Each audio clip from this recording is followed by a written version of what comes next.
स्थानिक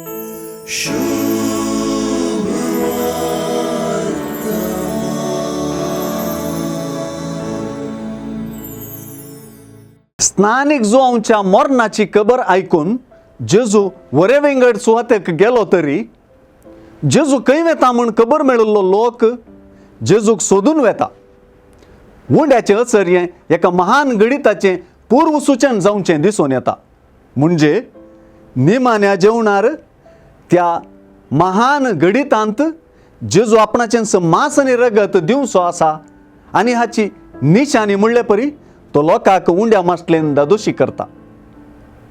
अरण्यांत मोइजेन मान दिवन आपल्या लोकांची भूक थांबयल्लें घडीत जेजून लोकांक वरे विंगड सुवातेर उंड्याच्या अचर्यान भूक थांबयल्ल्याक ताळ पडता.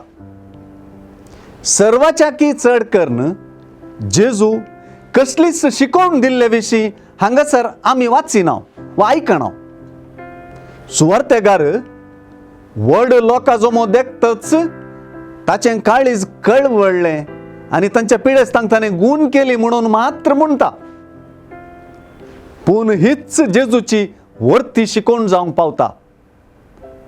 तांच्या लागीं खावंक कांय ना म्हणल्या शिसांक तुमीच तांकां कांयपणी खावंक दिया म्हणून उंड्याच्या अचर्याक जेजू सुरवात करता. हांगासर वर्ती शिकोवन आसा. जेजूचें कळवळलेलें काळीज एक वर्तें लिसांव आनी शिकोवन. 11व्या अध्यायांत जेजून म्हजे लागचें शिका हांव भोळ्या आनी खलत्या काळजाचो म्हणलें आमी आयकलां. आज त्या काळजातावन परत लिसांव उदेता. ताच्या पाटलाव्यांक ताचें कळवळलेलें काळीज आज अचर्या बरीत शिकोवन.